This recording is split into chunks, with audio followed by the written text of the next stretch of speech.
Hello नमस्कार, मैं हूं नीरज कुमार और आप देख रहे हैं मोबाइल न्यूज 24। वक्त हो गया है आज के ताजा तरीन खबरों का।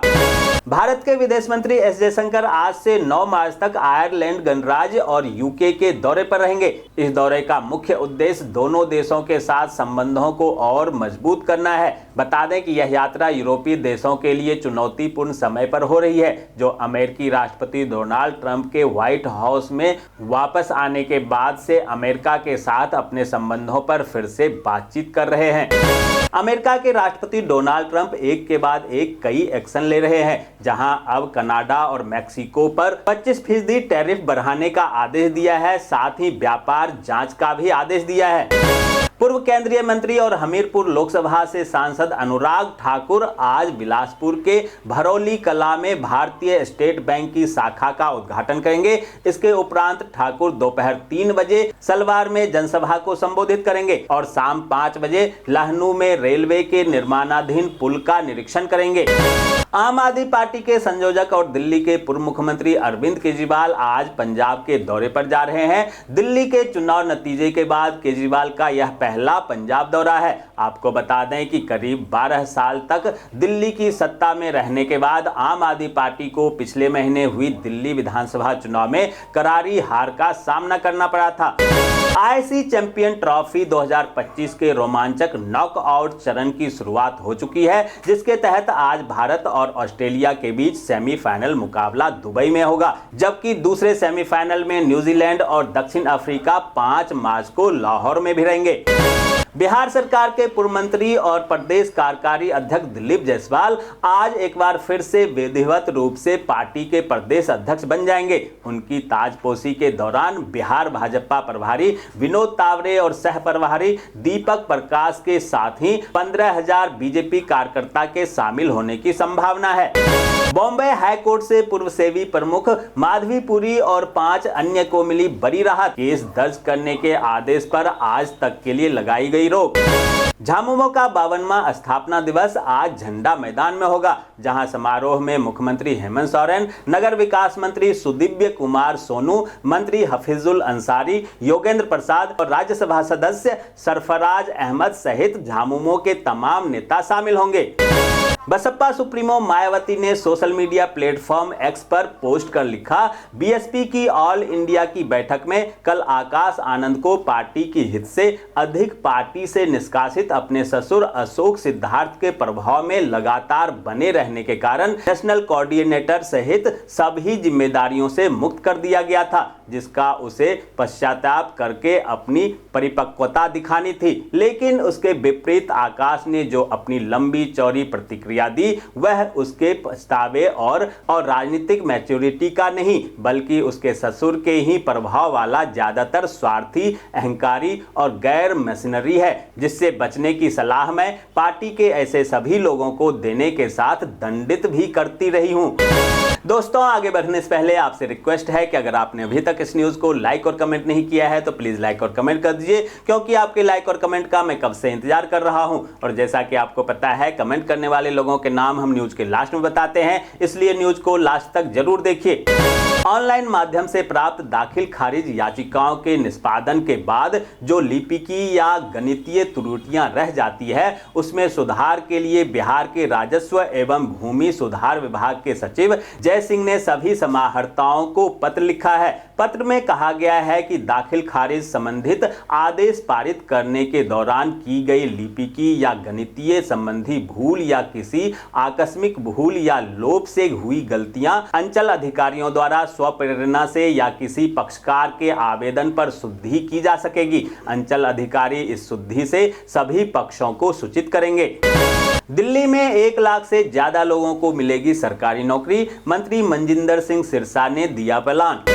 हरियाणा के रोहतक में कांग्रेसी कार्यकर्ता हिमानी नरवाल की हत्या से सनसनी मची हुई है, जहां पुलिस ने इस मामले में एक आरोपी को गिरफ्तार किया। वहीं हिमानी की मां ने हत्यारे के लिए फांसी की मांग की है। उन्होंने गिरफ्तार आरोपी सचिन के लिए कहा, मैंने उसका नाम सुना है लेकिन कभी उसे देखा नहीं।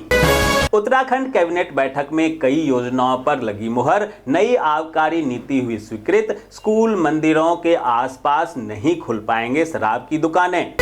झारखंड विधानसभा में बजट पेश होने के बाद मीडिया ने जब वित्त मंत्री राधा कृष्ण किशोर से पूछा चुनावी वादों का क्या हुआ, 450 का सिलेंडर कब मिलेगा, तो मंत्री ने कहा वे इसका भरोसा दिलाते हैं। कांग्रेस ने चुनावी घोषणा पत्र में इसकी घोषणा की है। घरेलू गैस सिलेंडर 450 रुपए में देने की घोषणा पूरी जरूर होगी।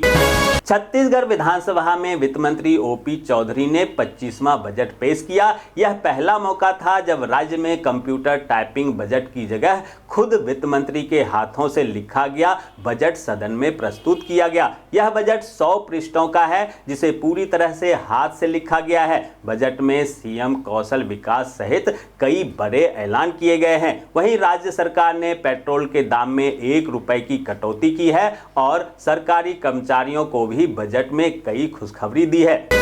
महाराष्ट्र विधानसभा में नियमों के अनुसार किसी भी दल को आधिकारिक रूप से विपक्ष का दर्जा पाने के लिए कुल सदस्यों की संख्या का कम से कम 10% होना अनिवार्य है। महाराष्ट्र विधानसभा में कुल 288 सीटें हैं, यानी विपक्षी दल के लिए 29 सीटें होनी चाहिए, जबकि एमबीए में सबसे अधिक विधायक उद्धव ठाकरे के शिवसेना के पास मात्र 20 ही हैं। ऐसे में नेता प्रतिपक्ष की सीट मिलेगी या नहीं, इस पर संशय है। मध्य प्रदेश की राजधानी भोपाल में आयोजित हुई ग्लोबल इन्वेस्टर समिट में मिले निवेश प्रस्ताव को लेकर मध्य प्रदेश के मुख्यमंत्री डॉक्टर मोहन यादव ने अधिकारियों की बैठक लेकर उन्हें आवश्यक निर्देश दिए। उन्होंने कहा कि इन्वेस्टर समिट का असर धरातल पर दिखना चाहिए। इसके लिए सभी प्रस्ताव को लेकर अलग अलग रिपोर्ट तैयार की जाएगी।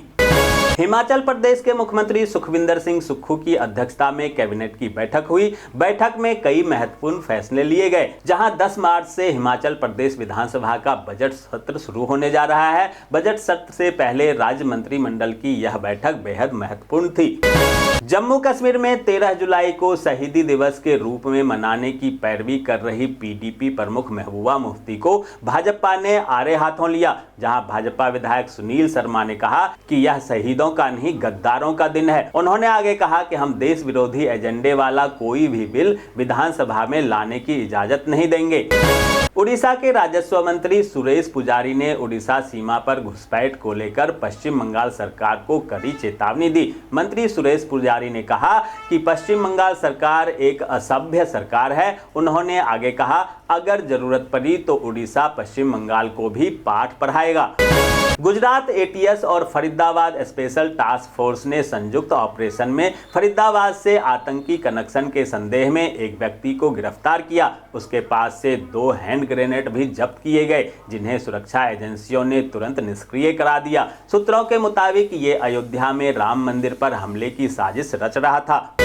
खबर राजस्थान जयपुर से है, जहां कुंभ मेले में फेमस हुए आईआईटी बाबा ने सोशल मीडिया पर एक धमकी दी थी, जिसके बाद सिपरा थाना पुलिस ने Riddhi Siddhi park classic hotel पहुंचकर आईआईटी बाबा से पूछताछ किया और एनडीपीएस एक्ट के तहत उन्हें गिरफ्तार कर लिया।